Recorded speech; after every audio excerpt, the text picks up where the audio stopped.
Hello and welcome to Making Creativity Pay, the podcast where we talk to people in creative industries about how they promote and market their work. I'm Dan Barnett, and on this episode I spoke with award-winning writer Laura Horton about her play Lynn Faces, which is currently touring the country after a month at the Edinburgh Fringe. We talk about how the play came about, her creative experiences being a playwright and also writing for publications such as British Vogue, as well as the differences in the arts sector between London and Plymouth where she is based. We started by discussing how she got caught up in the trouble that Fringe venue Summerhall had in recent months, and how it looked like she might never get paid her box office receipts for her Fringe show. I'm Laura Horton. I'm a playwright. I also write bits of journalism and I teach, and I basically am a slash person because I feel like working in the arts, you have to have many hats. Yes, I mean that's something that's been consistent across people I talk to. You know, they'll say I'm a comedian, but I also do photography, or I do this, and I also do copywriting. You know, it's a portfolio career is the kind of nice way of putting it, but ultimately it kind of means that it's so difficult within the artistic world to have one thing that pays enough to pay for everything, and you have to kind of duck and dive and do bits here and there. Yeah, absolutely. I'm used to ducking and diving. So I thought it'd be useful to kind of talk about the situation you had with the Fringe. I mean, we'll talk about the play in a bit more detail later on. But yes, I mean, there's been lots of stuff in the artistic press and even in the mainstream press about what's happened at Summerhall and the issue about, you know, getting paid effectively. I don't know if you kind of want to talk a little bit about what the situation was and kind of where you are at the moment as of early January. So I took my play Lynn Faces to the Fringe, to Summerhall, and it was a hard year anyway, and we were in a big space, so I'd struggled with the Fringe this year. I love it, but I had found it hard. And then we basically got an email to say, this is what you're owed from the box office, invoice us. And then the next day had a phone call to say that we wouldn't be able to receive the money because HMRC had accused Summerhall of not paying corporation tax, and Summerhall said that they didn't believe that they owed it. So they kind of got locked into this thing. It was quite hard to unpick and understand what was going on. I spoke to lots of different people and it seemed very confusing. And then basically the court date was pushed back to February. So I was sort of made aware that we would be lucky to get a little bit back but to prepare for nothing. And then just before Christmas, I had an email to say that we would be getting our money back and to invoice straight away. I still don't know how it was resolved, but I had at the time my partner was visiting me because we're long distance, and I had to scream, and I was like, please, can you read this? Because I needed someone else to witness it and to read it and to check it was all okay. And like, luckily it has, and I've received the money now. And it was an interesting one because I kind of had a lot of giddiness with it, and I felt really euphoric. And then I totally crashed before Christmas and was really down, and I think I realized like how much stress I was holding, because I kind of, when you're not sure what's going to happen, you kind of have to keep it away from you a little bit and try not to dwell on it because you don't know. And I think the stress of it has had quite a big impact, and I suspect the shadow of it might be longer than I recognize, but I am obviously incredibly happy to have that money back.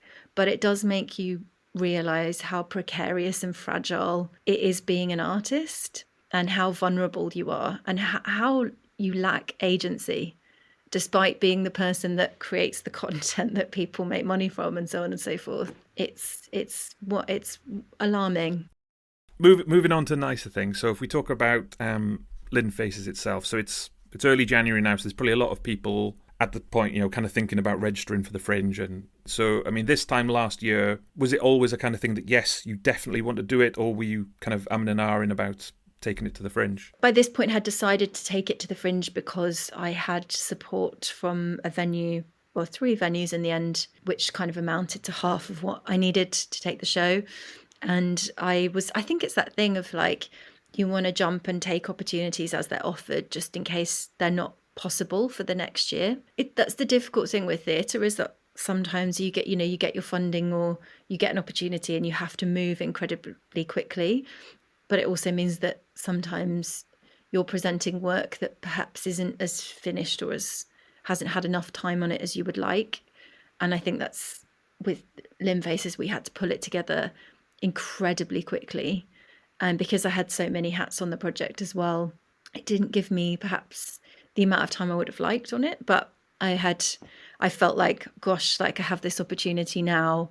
I need to use it now. Otherwise, it might not be there next year. And I think sometimes that can be the curse of the industry, is that fear of slowing down or taking your time over something, which would be really nice.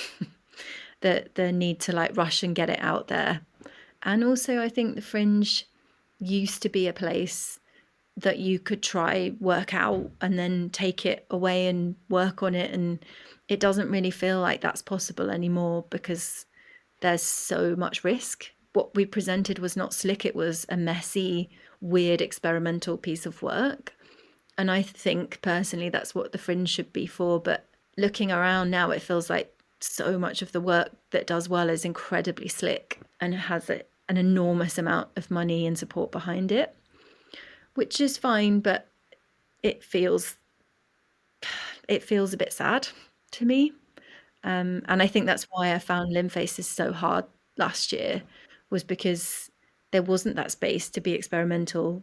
And I was really in a position where, I mean, some people loved the show, but other people felt it wasn't slick enough. And I mean, yeah, so I sort of, in some ways I wish I'd waited and had more time to work on it. In other ways, it's like, well, you know, why not get it out into the world? But it's hard to know what's best sometimes. And in terms of doing a full month, you know, if someone came and saw the first show and the last show, do you think they'd see a marked difference in kind of how it all was? Yeah, I think things do come together. I mean, we had less than 10 days to make a show with music and pull together like costumes and sets and things ourselves. It was mad. I don't know how we did it. So yeah, it did. As you know, we moved forward, it got quicker and we were more connected to it. And I'm doing the rewrites for the tour at the moment. And it is useful to look back over the month and also to read the reviews. Well, some of the reviews that have useful comments, and to think about what might make it better as we move into the tour. So I don't know if you wanted to talk a little bit about the show itself, the themes, how it came about, how you kind of put together an ensemble, because it's not just you as well. Yeah, so it was something that had been in my head for a long time. I think in one way or another, when I was 30, I was out of work. I was between jobs through no fault of my own. The job that I'd got had been pushed back. So I had this weird month in London where I didn't have any money. And my friend encouraged me to take a Lynn face because we used to pull Lynn faces at each other. And she was like, why don't you collect a Lynn face from a random person every day for a month? So I did. So that was kind of, that happened. And then it was... I don't know if you wanted to kind of explain a bit more about what a Lynn face is. Sorry. Lynn from Alan Partridge, who I'm a big fan of. I love Alan Partridge. I love her character. She's very kind of downtrodden, but, you know, you sort of feel like there's something behind her. She's Alan Partridge's PA, and she pulls this sort of gurney face. And my friend and I used to pull this face at each other. So some people who I asked loved it and got really behind it. Other people had no idea what I was talking about. And I had to show them a picture of her. But I had all these pictures of people doing impressions of Lynn. And then I met Vivienne Albertine from the Slits at a panel discussion. And I ended up having a conversation with her. And she kind of helped me to realise that I was in an abusive relationship, although it took me a while to understand that. And so I was sort of thinking about punk. And then years later, I got really drunk with some friends and decided to book a gig and do like a Lynn tribute punk band thing. And then sobered up and I was like, oh my God, none of us can play anything. So we didn't do it. But then I watched... I was sort of quite interested in gig theatre, and I watched Malika's show Outlier, which I thought was terrific, which is beautiful music and beautiful storytelling. But I thought I'd like to kind of do a messy version. Maybe there's a play in this that is a woman trying to bring a punk band to life, trying to get over an abusive relationship, So I'd wanted to write about abuse and sort of coercive control for quite a long time, but I didn't want to write a play about the person committing the abuse. I wanted to write about how insidious it is and how you regain kind of hope and confidence afterwards, because I think a lot of people don't understand coercive control, or they're kind of like, oh well, how would you fall for that, why didn't you just leave? But it breaks you down over time, and so I was sort of interested in that, and also friendship and how friendship is nourishing. And so the play is this woman on the verge of 40 who is doing this one night only gig inspired by Lynn, but it's really about her. And in the play, she's not yet quite realised how insidious her ex is. And with the help of her friends, kind of reaches a point of more understanding.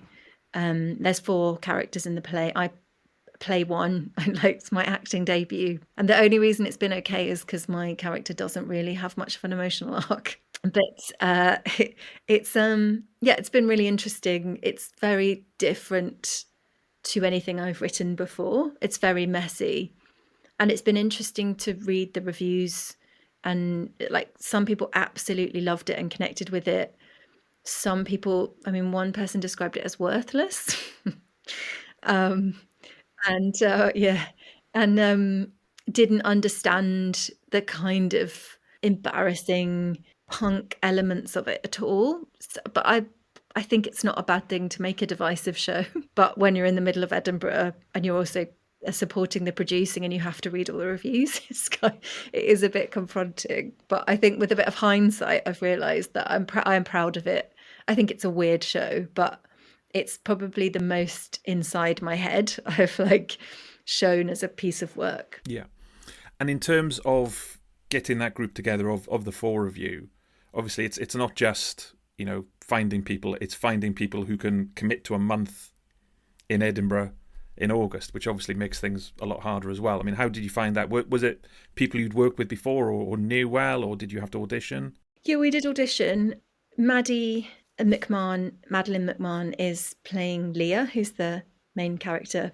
And I worked with Maddie on Breathless, my first kind of Fringe show. And I just love her. We're now very good friends, but we've kind of built this really lovely creative relationship.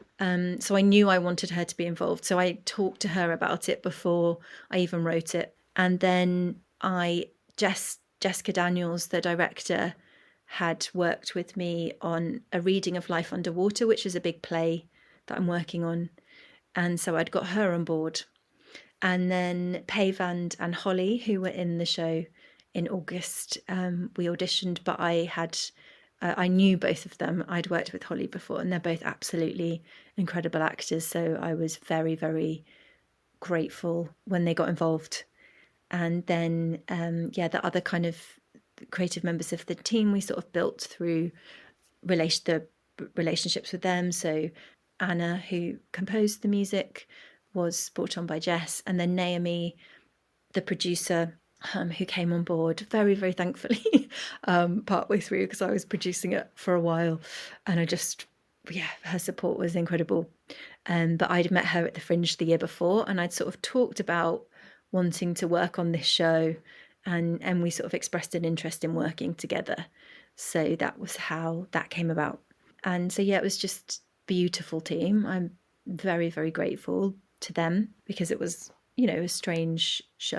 So one of the things I'm interested when I talk to people is around promotion. How big was the space you had? Oh, it was the main hall in Summerhall. So it's the biggest space that they have. And off the top of my head, it was something like 145 seater, maybe a little bit more, which was daunting. But we'd sort of had lots of conversations about it, and we were on an evening slot, but it was much harder than I thought. I think for lots of reasons.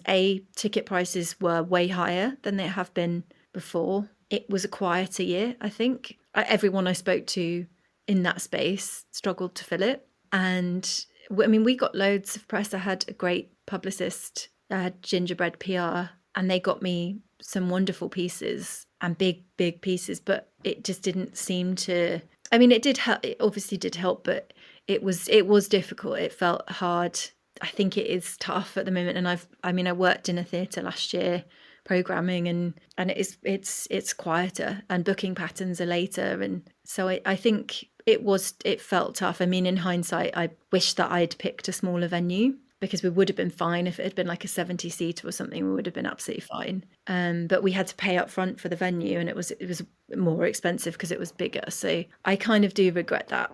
But, you don't realise at the time, do you? Yes, I mean, that must be such a difficult balance for anyone between being optimistic and wanting to push yourself and have as many people see it as possible with overshooting. And so, yeah, that must be a very, very difficult balance, because you want to have confidence in yourself, belief in the project and everything else. But yes, you don't want to kind of be struggling, because obviously, yes, there's like a minimum guarantee. So if you did 50 every night in a 70-seater, that's completely different to 50 every night in a 140-seater. Yeah, totally, yeah. I was going to mention about the PR, actually, because yes, I saw quite a bit. You had The Guardian, I was just having a look just before we spoke, piece in British Vogue. So there was a lot of stuff. But do you kind of think that's great overall, but it doesn't necessarily transfer through as much as you'd like to people in Edinburgh coming into a show? It's hard to know. I used to be a publicist for 15 years. And sometimes, you would get remarkable amounts of press and it wouldn't translate to ticket sales.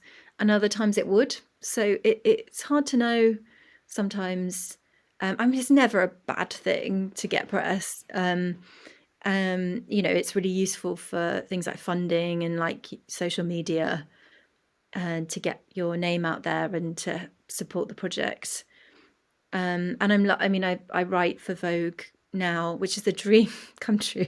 I pitched them. I have a nice relationship with them. So that's been a really nice outcome of kind of moving into writing, because I really enjoyed PR. I really enjoyed supporting artists and trying to help them. But my dream was always writing. So when I started getting into it, and I had to start from the ground up, it wasn't like I can't PR myself. Like, that's not, it's really difficult. You need someone external to do that for you, ideally. And so I hired Madeline when I've had funding, and when I haven't, I've had to do it myself and just kind of, but you're never as good at it because you can't big yourself up in the way that you need to. But so for things like when Vogue came in, Madeline got me, I'd said I wanted an article in it with my last show, which was about hoarding behaviours and shopping addiction. And so we wrote this, she wrote this beautiful pitch and I just added in a few bits and they went for it. And then I wrote the piece, and then the arts editor got back to me and said, "Oh, would you like to write for us more regularly?" And that was an absolute dream come true, because I hadn't had a relationship with them as a PR then. So I don't think it's a bad thing, obviously, to get the press, but you never know if it's going to result in sales. And like I think there's probably lots of different reasons for that, depending on what time of year it is. People have just been paid, or like, there's lots of things at work. But at least I know that I did what I could for the project, and there wasn't much else we could have done. And in terms of flyering and being on the ground in Edinburgh, I did a lot of work there. I was going to say, in person, I think I saw you on social media looking to do a flash mob. Did that work out okay in the end? Yeah, we did that. I think we got about 60 people and we got an image, which was lovely. So yeah, I mean, I think it's all about just pushing yourself, I think, in Edinburgh, and being creative about promotional activity and what you can do. And it's hard, I mean, because there's so many artists and shows in Edinburgh. So you do need to find ways to reach audiences. And so much of that is PR and marketing. Like, having a good marketing image is so important.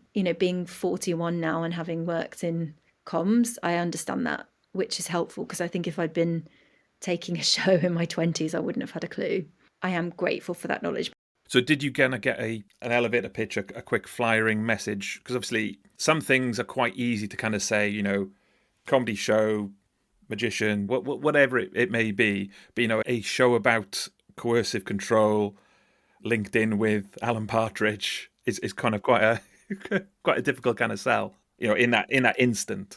Yeah, I mean, we went for punk meets Partridge, which was the thing that we would say. And then depending on who you were talking to, something about, I can't remember now, something about snazzy cardigans and kind of getting out of a toxic relationship. It would depend how, like, sometimes someone will just look at you and be like, no. I mean, you get a lot of rejection in flyering. It's awful. It depends whether you could get into a conversation with the person or, but yeah, punk meets Partridge would be the thing that we would go in with. And for some people that would take them straight away. And for other people, no. Yeah, it's, I mean, I can't, I'm really shy. So flyering for me is unbearable. But some people are really good at it. Yeah, absolutely. Did you kind of see Edinburgh as a, for want of a better word, an audition to theatres to kind of say, come and book this? I mean, how does it work with theatres? You know, if you go up and someone who's, because I think you're performing in Norwich, for example, so does someone who kind of looks after theatre there kind of come and see the show and think, this would be great for my venue, and then speak to you? Is that kind of how it works? Yeah, I mean, I'd done a 10-minute scratch at Summerhall the year before, and I'd invited people to that. So Norwich Theatre or Plymouth and New Diorama Theatre were the three venues that came on board to support the project before we took it to Edinburgh. So I knew that it was going to go to those venues anyway. So Edinburgh is, yeah, it's about inviting theatres to the show and trying to start a conversation, whether or not they want this show or whether it kind of opens up the doors. Because I mean, what you're looking for are like commissions, and I mean, that seems completely elusive now. I don't know anyone that does that. But yeah, it was, I mean, it's such a weird show. A lot of the comments that I got from programmers and people coming were really positive, but like they just it didn't quite, they were like a traditional venue and it didn't quite work, or like I think some people didn't know what to make of it because it's quite a hard one to market, I guess, in a way. But then I don't think that's a bad thing.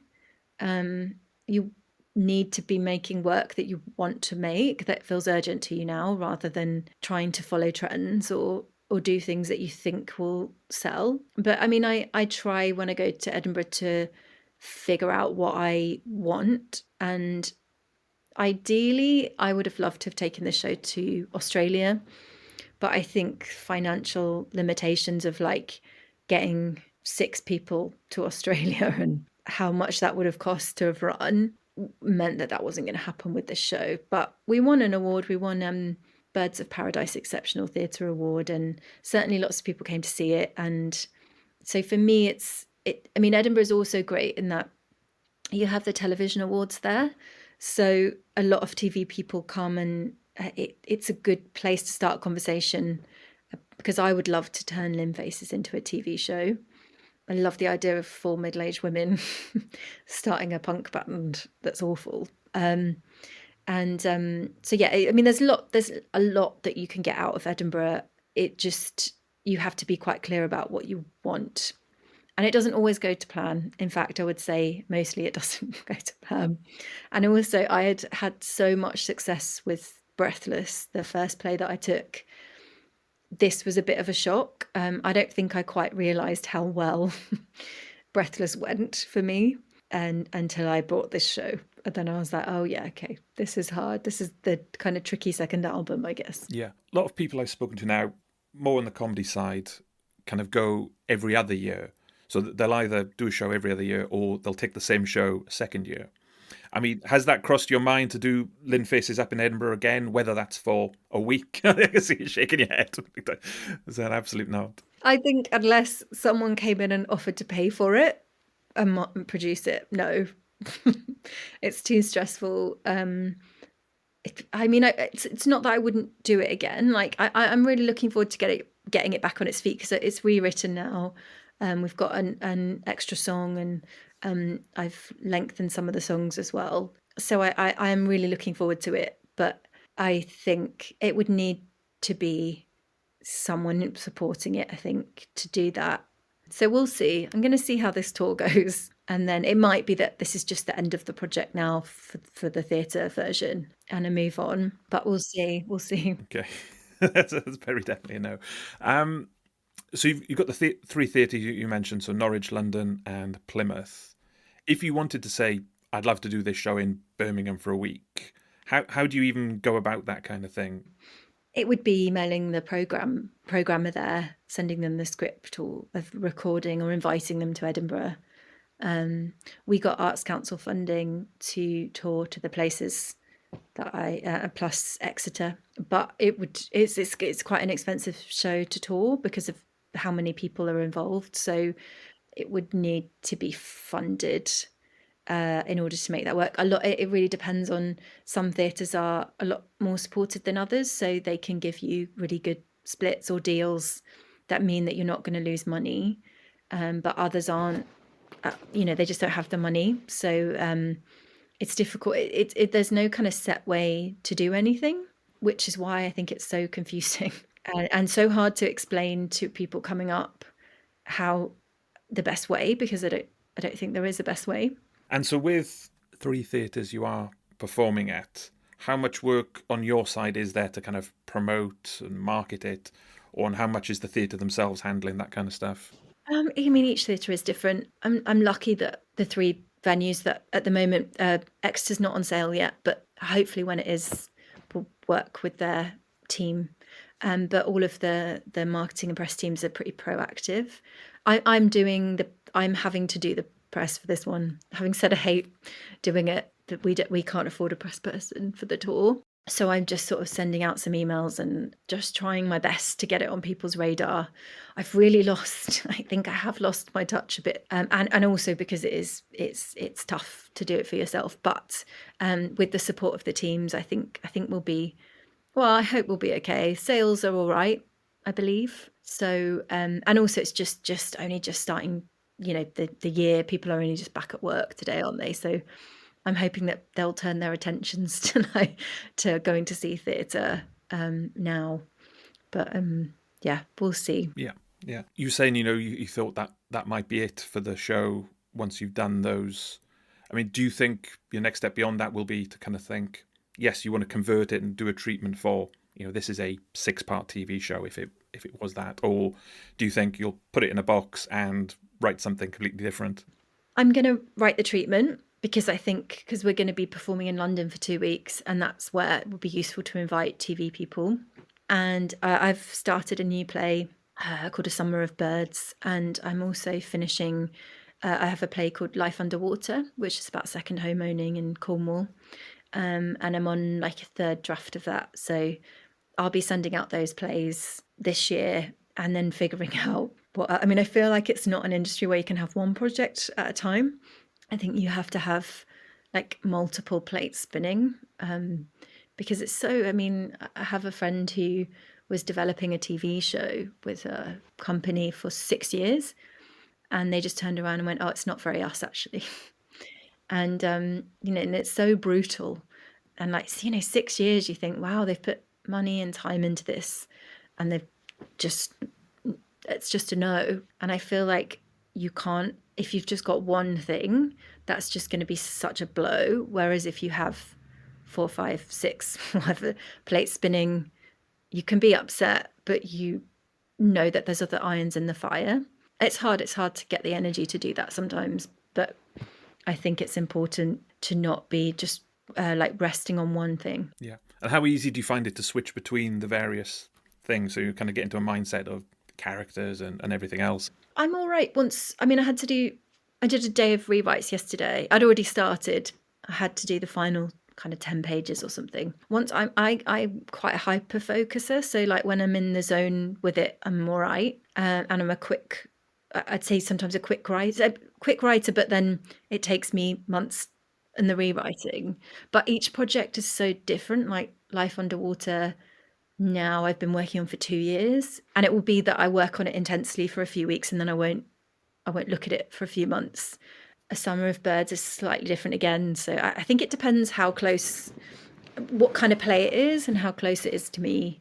But I am conscious, I think with everything that happened with Summerhall and really thinking about my career, I'm going to try and build in dedicated writing time, because at the moment it feels like it's bursts. Like when I have to do it, I'm like, oh God, I've got this deadline, and I want to try and create better environment for myself. So like I have 2 or 3 hours a day or whatever it is where I have time to write.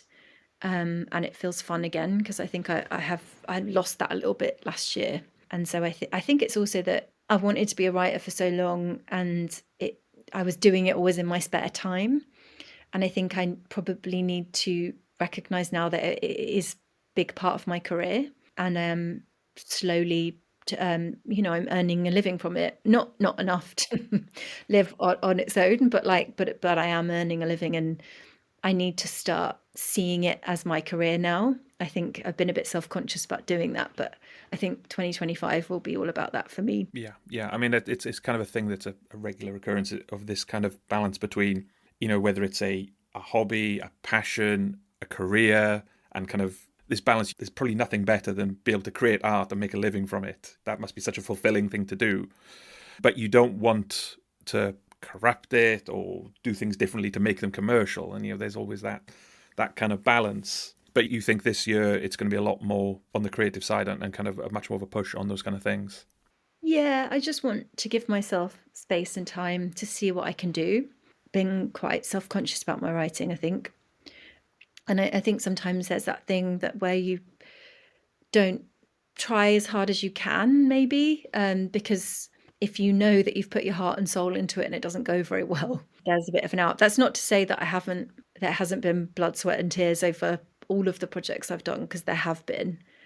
But I've had to focus so much on the producing side and getting it off the ground. There are writers that I know that have never had to do that. They've been produced and never had that.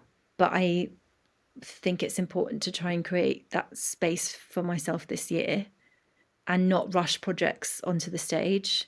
Really sit with them and try and make them the best thing they can be before they get into the rehearsal room.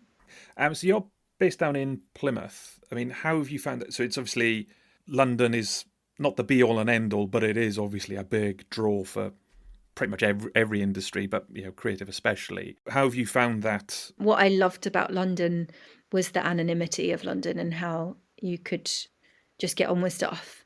And Plymouth, the benefits of that, it's so much cheaper to live. And so I have time to write. I have more time than I would have done in London. And also being by the sea, I think there's something very calming about that. The pace of life is very different to London, and I find it more conducive for writing. It's mainly the money side. And I think also being in a smaller place, there are kind of in some ways there's more to be done there. That like there's loads of scope for doing playwriting nights and things like that. There's a big poetry scene in Plymouth, but I would say the theatre scene, everyone sort of knows each other. I think there's scope to do more. There's some really lovely people down here, and I feel like there's some really tight networks and people really want to support each other.